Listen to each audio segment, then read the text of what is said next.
కాసేపట్లో తెలంగాణ శీతాకాల అసెంబ్లీ సమావేశాలు ప్రారంభం కానున్నాయి. తొలుత ఇటీవలే మరణించిన మాజీ ఎమ్మెల్యేలు రామరెడ్డి, దామోదర్ రెడ్డి, కొండా లక్ష్మారెడ్డిలకు సభ సంతాపం తెలపనుంది. అనంతరం పలు కీలక బిల్లులను ప్రభుత్వం సభలో ప్రవేశపెట్టనుంది. ఈ శీతాకాల సమావేశంలో ప్రధానంగా సాగునీటి ప్రాజెక్టులపై చర్చ జరగనుంది. ప్రధానంగా పాలమూరు రంగారెడ్డి ప్రాజెక్టుపై హాట్గా డిస్కషన్ జరిగే అవకాశం ఉంది. ఇవాళ డిప్యూటీ స్పీకర్ ఎన్నిక జరిగే అవకాశం ఉంది.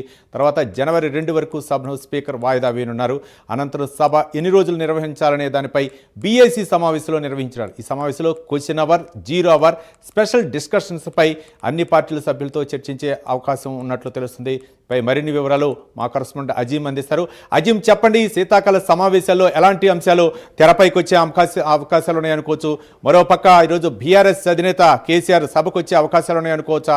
బీఏసీలో ఎలాంటి తీర్మానాలు ప్రవేశపెట్టే అవకాశాలు ఉన్నాయనుకోవచ్చు? అజీం, నేటి నుంచి తెలంగాణ శీతాకాల సమావేశాలు ప్రారంభం కానున్నాయి. అయితే ఉదయం 10:30కు తెలంగాణ శాసన మండలి 2 సమావేశాలు కూడా ప్రారంభమైతే సభ ప్రారంభమైన వెంటనే ఏదైతే దివంగత మాజీ ఎమ్మెల్యేలు ఎవరైతే ఉన్నారో వారికి సభ సంతాపం తెలుపుతుంది. వారికి సంబంధించిన తీర్మానాలు కూడా పెడుతుంది. అయితే మనం చూసినట్లయితే శాసనసభలో దివంగత ఎమ్మెల్యే రామరెడ్డి, దామోదర్ రెడ్డి, అలాగే కొండా లక్ష్మారెడ్డికి సంబంధించిన సంతాప తీర్మానాలు జరుగుతాయి. ఇక మండలిలో కూడా ఏదైతే మాధవరం జగపతిరావు, అలాగే అహ్మద్ పీర్ షబ్బీర్లకు సంబంధించిన సంతాప తీర్మానాలు జరుగుతాయి. దీని తర్వాత సభలో పలు కీలకమైనటువంటి బిల్లులను కూడా ఏదైతే ప్రవేశపెట్టనున్నారు. ఈ బిల్లులన్నీ కూడా శాసన మండలిలో CM Revanth Reddy, deputy CM బట్టి విక్రమార్క, మంత్రులు తుమ్మల నాగేశ్వరరావు, సీతక్క వివిధ పేపర్స్ని కూడా సభలో ప్రవేశపెడతారు. ఈ సభలో ప్రవేశపెట్టిన తర్వాత ఏదైతే ఈరోజు దీంతో సభ వాయిదా పడుతుంది. అనంతరం ఏదైతే బీఎస్సీ సమావేశం ఉంటుంది. సో బీఎస్సీ సమావేశంలో కూడా ఈరోజు పలు కీలకంగానే చర్చించే అవకాశాలు కనిపిస్తున్నాయి. ఎందుకంటే ఇటు కాంగ్రెస్ పార్టీ ప్రభుత్వం సుమారు జనవరి 2 నుంచి తిరిగి మరొక జనవరి 5, 6 తేదీ వరకే సభ నిర్వహించాలని చెప్పి ఆలోచనలో ఉన్నట్టు తెలుస్తుంది. అయితే బీఆర్ఎస్, బీజేపీ మాత్రం ఖచ్చితంగా 15 రోజులు సభ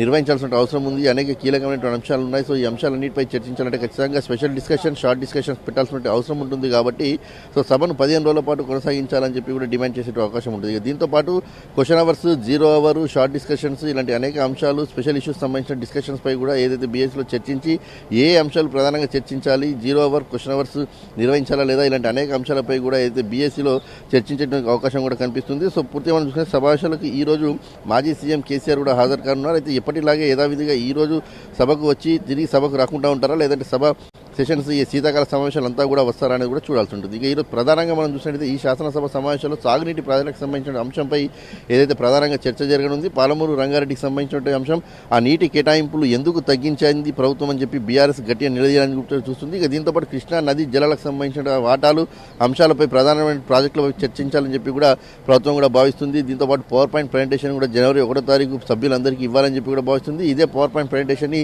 సభలో కూడా ఇవ్వాలని చెప్పి కూడా సర్కార్ భావిస్తుంది. సో ఈ నేపథ్యంలో బీఆర్ఎస్ కూడా తమకు కూడా పవర్ పాయింట్ ప్రజెంటేషన్ ఇచ్చేటువంటి అవకాశం కల్పించాలని చెప్పి కూడా ప్రభుత్వంపై డిమాండ్ చేసే అవకాశం ఉంటుంది. ఇక బీఆర్ఎస్ అయితే అస్త్రాలను సిద్ధం చేసుకొని వస్తుంది. పూర్తి స్థాయిలో కూడా ప్రభుత్వాన్ని ఎండగట్టాలని చెప్పి ప్రభుత్వం ప్రవేశపెడుతున్న పథకాలు ఏవైతే ఉన్నాయో ఆ పథకాలన్నీ కూడా అమలు తీరు సరిగ్గా లేదు. అలాగే నీటి వాటాకు సంబంధించిన కేటాయింపులో ప్రభుత్వం సరిగ్గా జోక్యం చేసుకోవడం లేదు. ఏపీ పర్మిషన్స్ లేకుండా అనేక ప్రాజెక్టులు నిర్మిస్తుంది. దీన్ని అడ్డుకట్టడంలో విఫలమవుతుంది. ఇలాంటి అనేక అంశాలను కూడా సభలో నిలదీయాలని చెప్పి కూడా ప్రభుత్వం ఏదైతే బీఆర్ఎస్ భావిస్తుంది. అయితే ప్రభుత్వం ఖచ్చితంగా ప్రతిపక్షాలు లేవనెత్తిన ప్రతి అంశానికి కౌంటర్ ఇవ్వాలని చెప్పి డిసైడ్ అయింది. ఇందులో భాగంగా ఇప్పటికే ఎమ్మెల్యేలకు, మంత్రులకు సీఎం రేవంత్ రెడ్డి దిశానిర్దేశం కూడా చేశారు. ఖచ్చితంగా స్టడీ చేసి సభకు రావాలి, ఎన్ని అంశాలపై పట్టు సాధించి రావాలి, ప్రతిపక్షాలు లేవనెత్తిన ప్రతి అంశానికి సమాధానం ఇవ్వాలి, కౌంటర్ ఇవ్వాలి అని చెప్పి కూడా ఇప్పటికీ చాలా స్పష్టంగా దిశానిర్దేశం కూడా చేశారు. సో ఈ నేపథ్యంలో శీతాకాల సమావేశాలు కాస్త హాట్గా మారేటువంటి అవకాశం ఉంది. మొత్తాన్ని చూసినట్టయితే నీటికి సంబంధించినటువంటి అంశంపైన ప్రధానంగా చర్చ జరిగి దానిపైన హాట్గా టాపిక్ కొనసాగే అవకాశం ఉంటుంది. అయితే మాజీ సీఎం కేసీఆర్ సభకు వస్తారా లేదా అనేది కూడా ఒక ప్రధాన అంశంగా కూడా చూసుకున్నట్టు మనకు తెలుస్తుంది. అయితే ఈరోజు ఈ సంతాప తీర్మానాలు కొన్ని కీలకమైన బిల్లులు ప్రవేశపెట్టిన తర్వాత సభ వాయిదా పడుతుంది. వాయిదా పడిన తర్వాత తిరిగి మరొకసారి జనవరి 2వ తారీఖు నుంచి కూడా సభ ప్రారంభం అవుతుంది. అయితే బీఎస్సీలో ఈ రోజు ఎన్ని రోజులు సభ నిర్వహించాలనే దానిపై కూడా ఒక క్లారిటీ వస్తుంది. శాసన మండలి ఎన్ని రోజులు నిర్వహించాలి, శాసనసభ ఎన్ని రోజులు నిర్వహించాలి, ఇట్లా షార్ట్ డిస్కన్స్ ఏమేమి పెట్టాలి, క్వశ్చన్ అవర్స్ పెట్టాలా లేదా, ప్రతిసారి కూడా 0 అవర్కి సభ్యులకు అవకాశం ఇవ్వాలా లేదా. సో దీనికి సంబంధించిన అనేక అంశాలపై ఈరోజు బీఎస్సీలో తుది నిర్ణయం తీసుకునే అవకాశం కూడా మనకు కనిపిస్తుంది. Ravi, thank you Ajay.